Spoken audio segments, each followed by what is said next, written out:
Hello, this is Simon and this is Maia 0.56. I'm going to launch a mission. I can do a custom one. We're going to make it a mega thermal, so it's a bit more jungly.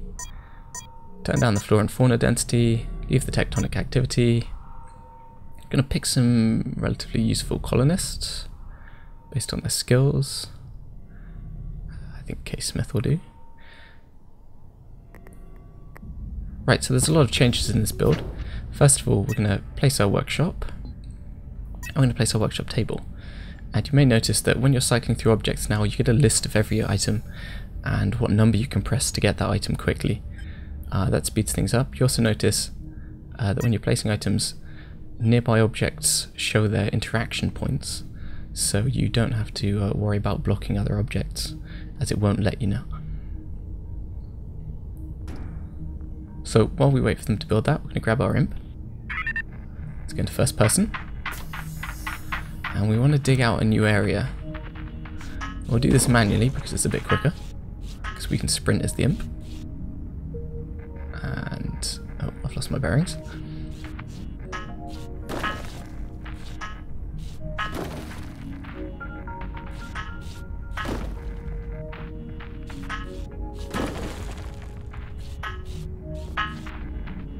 And we'll just keep out digging a few more of these blocks. I think that'll do. So just clean that up, give him a few more to dig out. Maybe dig through there and we can place a door on the wall. You'll notice on the walls of the workshop now there's building materials. They're no longer placed on the floor. Colonists will stack them on the shelves. That allows you to stockpile extra materials when you have a smelter up and running. It's colonist having a sit down. So we have a new message system. You notice that the headings come up and it marks when they're read or unread, so you can easily find out what the messages are in your email system. So again, we're going to build a smelter. You can see the nearby interaction points and other objects being shown. We want to find an atmosphere generator. This is number 14 on the list. Cat's in the way. You notice that heading pops up every time you get an email. That heading is quite useful, so you no longer have to immediately open them. So colonists are complaining about lack of atmosphere generators, and we've just built one, so that's no issue. I want to place hydroponics now. Food in this build has changed slightly with the introduction of the food preparation system. We'll show you that slightly later. First we need to get the food grown, so we're going to build some hydroponics. Place some potatoes so we get some higher kilojoule food, or calorie food. And some carrots because they're fast to grow.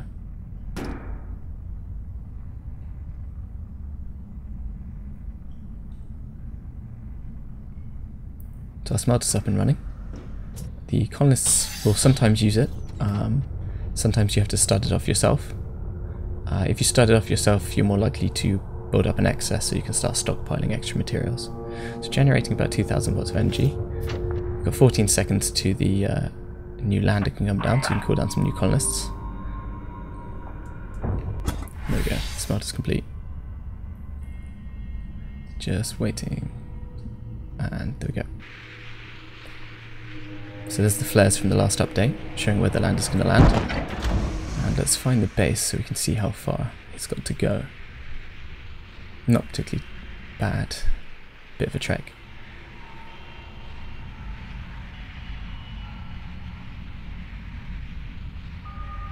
So this room's looking particularly cold, so I'm going to place a wall heater. Low temperature warning in hydroponics. You see the breath coming out the colonist's mouth shows that it's cold, so I knew that before I'd even heard the announcement. So a progress report. They're worth reading now.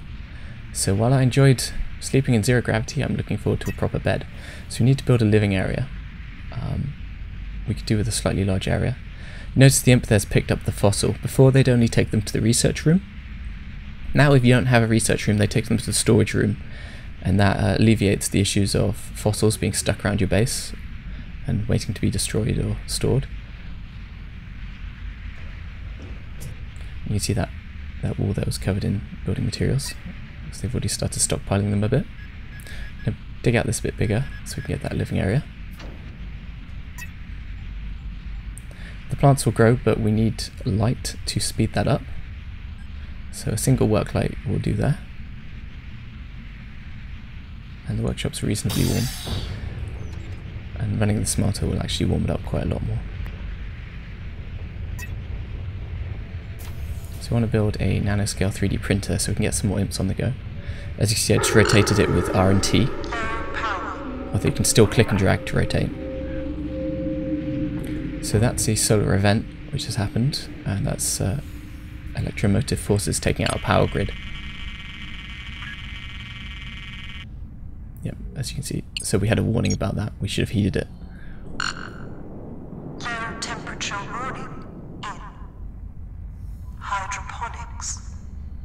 So you can avoid those power grid takedowns by doing more research, and you can help mitigate them with shielded electronics.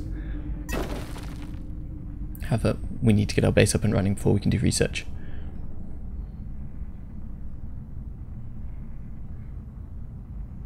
So they've built that space heater. We want them to start working on this base. We'll build an atmosphere generation here so it doesn't get too cold. As you can see, colonist breath was showing then.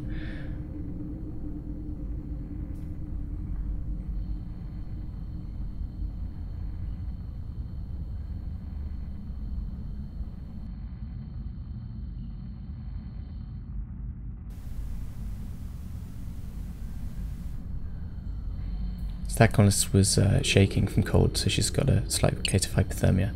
So I hope this lack of beds isn't another bureaucratic oversight. I've almost got a look of hair from every other person, nails, necks and fingers. I just want a hug. So we need to build that living area because they're complaining about the beds and going insane over it. I just noticed that geothermal vent there, so we can build a power system there. I'll build a space heater in this room. And 2 beds. 2 beds will basically do for enough colonists up to 10. Low temperature warning in Place the door there. area. The temperature is dropping, but we do have an atmosphere generator just being built. There we go, she's already started on it.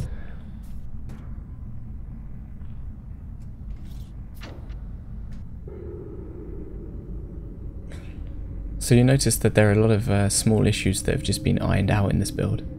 I've been working hard to kind of classify and fix the things. I just placed a repair bot, because otherwise my colonists are spending all their time repairing doors and things.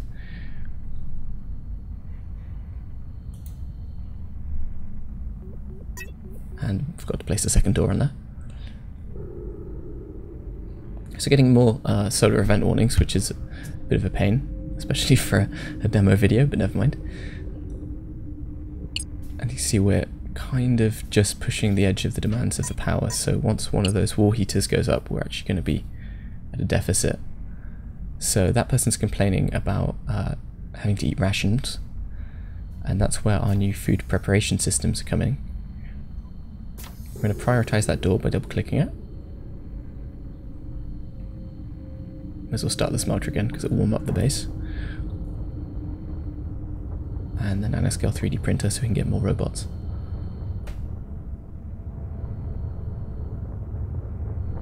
Accidentally clicked that workshop table, so this is for destruction.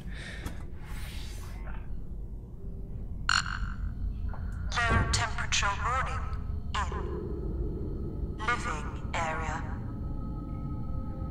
Right, so things are ticking over nicely. They built that door. I'm going to prioritize that space heater now as well because I don't want them going in there and catching hypothermia. So, food preparation systems. They require quite a lot of power, but are a next step up in the food production process from ration packs. They don't replace ration packs, but are a kind of different way to prepare food and increase morale, and are quite a lot more efficient. I'm going to prioritize that work light as well, because the tired colonists are prioritising the beds, which I can't blame them. I'm going to build a second workshop table. Don't know.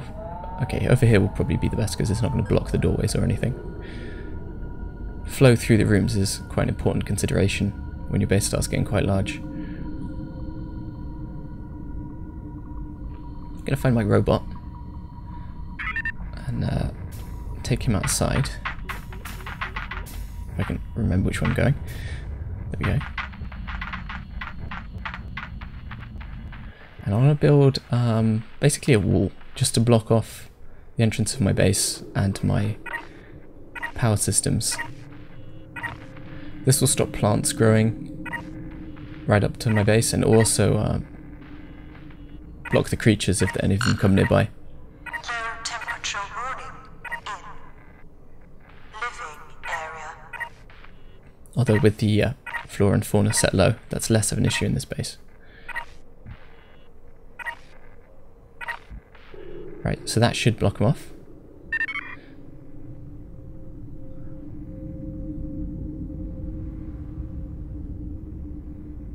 Power is still an issue, so I'm going to place another wind turbine.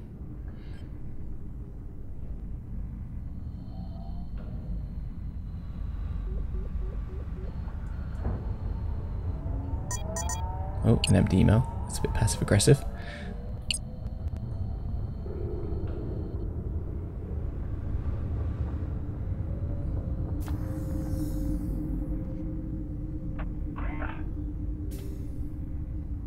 What I might do is I might actually build on the geothermal vent there and cancel the wind turbine.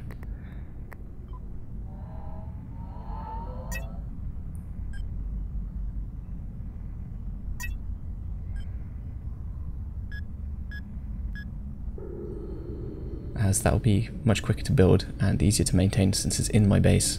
It doesn't require a surface walk to fix. I'll place some wall screens, just so we can get some readouts on temperature and stuff in each room without having to mouse over them. They basically form a GUI for you, so you don't need to constantly be looking at numbers and stats and things. Low temperature warning in living area. We're going to keep having power issues, and that will keep... Oh, I see. So I've placed a that generator there, and it's blocked off this door, so we'll place it over here instead. And I think I'm going to double click and prioritize it, because I want that power done, because these flickering lights are getting a bit annoying. So our food preparation system's done. As you can see, it stores food and then produces prepared food, which is at a high quality.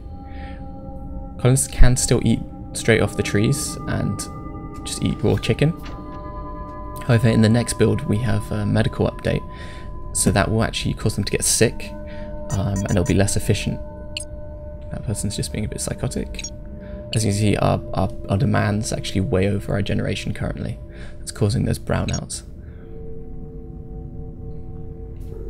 And that next food preparation station's not going to help, because that's another 1200 watts. I'm just going to dig out the area around there. I'll let him do that. I'm going to turn off the space heaters, because I think these rooms are reasonably warm now. Maybe turn off the atmosphere generator in the main room. There we go. As you can see, the system starts generating food, and then as it's formed a whole meal, it's got a little tray in there full of food for the colonists to eat. And that produces food quite quickly. Low temperature warning in living area. It's still worthwhile keeping ration packs around, as they provide a good emergency backup and require no power.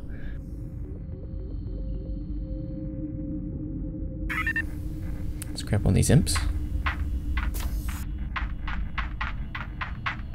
Take him outside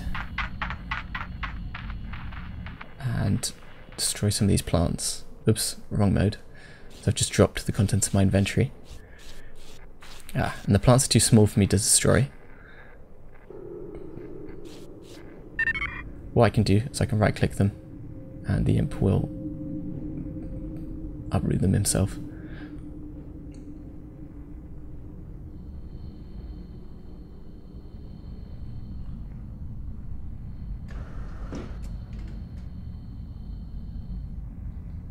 Can turn off this heater as well, because we want our power on, because without light we're not going to grow any food. We're not going to be able to process any food.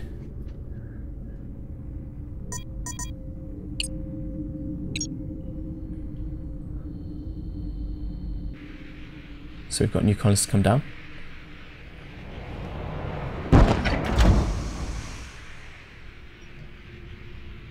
And while we're there, we may as well set the old landers for destruction, because we can get quite a lot of building materials back from them.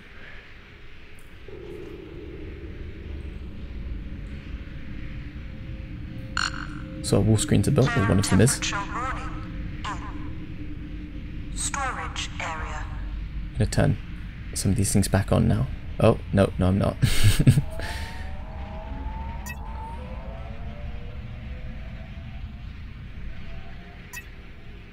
Hopefully someone's going to build that wind turbine. There we go. You'll see the needs are quite well balanced, and the colonists are doing mostly what you expect them to do in the colony, and being quite efficient about it. So it turns out all the other colonists and that person's very depressed. So what we're going to do is we're going to place some aesthetic items, some plants around the base, maybe some uplighters and things. Don't think I can place anything particularly good in here. Obviously blue lighting is an issue, so red or warm lighting will cheer them up a bit, but it might make them quite angry also. So place some uplighters, maybe some more plant pots as well. Plant pots have the added benefit of cleaning out the atmosphere.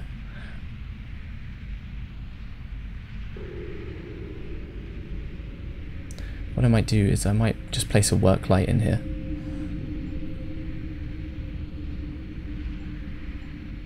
And we'll think of somewhere reasonably good to put it where it will affect them. So I think by the workshop table.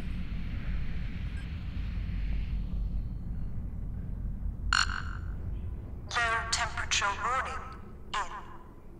So you see that guy's just disassembled that for some building materials, and all those plants I want to destroy are now gone.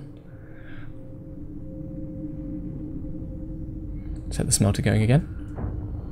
So you can build up a decent stockpile of materials. Colonists are using the food preparation systems quite happily now, instead of using the ration packs. We've got a good stockpile in the stockpile room, the storage room even. So with that guy depressed, we could set some of the wall screens into aesthetic mode, and that'll make him feel a bit better. So you can look at some pictures of Oxford.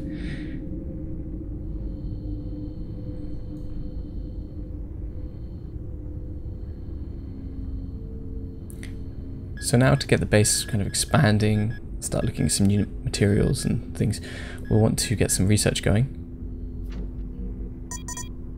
So this guy is basically bored, so we need to give them more to do. We'll also need to start thinking about a medical room and starting to build the nuclear power stuff.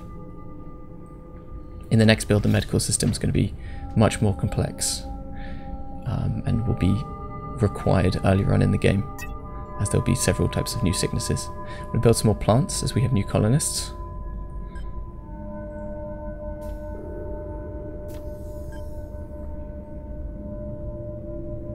I have just blocked that screen, but it shouldn't matter. Colonists having a hug. Kind of missed a bit, but never mind.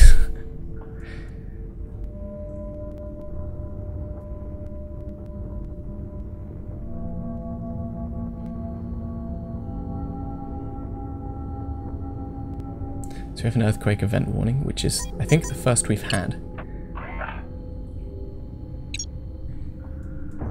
That's the kind of event that could hurt our colonists quite badly, or we could lose that imp to a cave-in. Hopefully that won't be the case.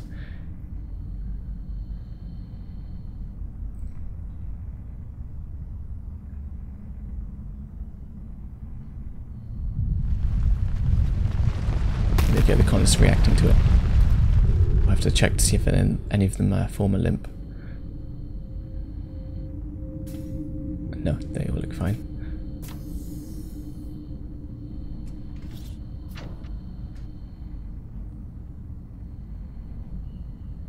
So we're just waiting for them to start doing those aesthetic items.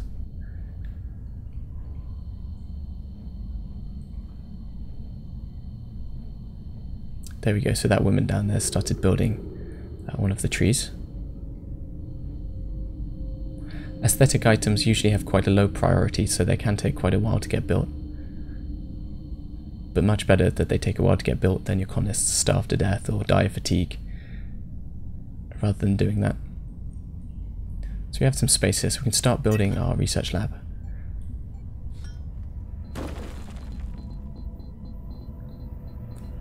Place the door.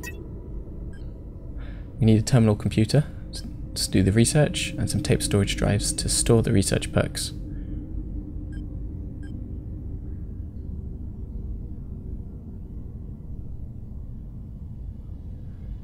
So native flora sample containers would be good. So this will start generating ecology research once they're built.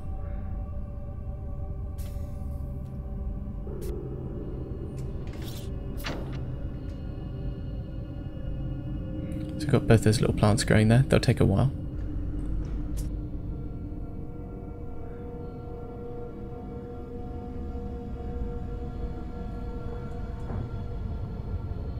Just running the smelter anytime I see it unattended allows us to build up quite a big stockpile of extra building materials. If you have several smelters, you can effectively fill your research room with hundreds of spare building materials. I'm going to expand my research lab. I've got a fossil in it already, so I should place a fossil inspection stand, and that will get us more ecology research.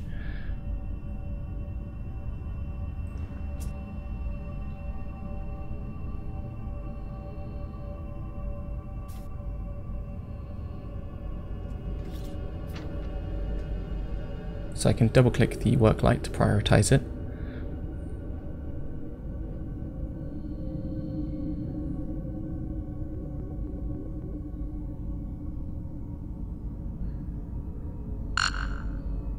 Low temperature warning in. The research lab's new, so it's going to be cold. That woman's building that uplighter, which is good. Once that's built, we might start tweaking its colour. See if we can stop everyone being depressed. Got plenty of food, so that food preparation station's actually full now. Just gonna turn my light on. Oh, I've just set it to motion sensitive, so it's to turn it back on properly. I'm gonna maybe try a warmer colour. We'll set it to red.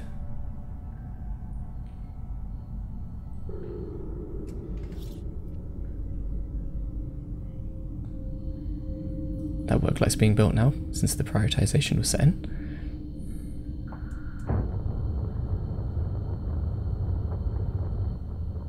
But that's quite bright, so I might turn it to a slightly different colour, maybe a neutral one, since it is right in a kind of high traffic area of the base.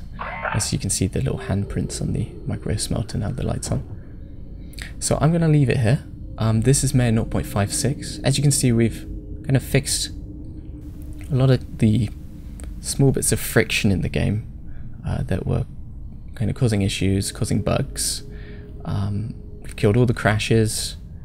I've balanced a lot of things. A lot of the needs are balanced. The colonists have new needs and think about things in a smarter way. And hopefully you'll really enjoy this one. So I'll see you guys later. Bye.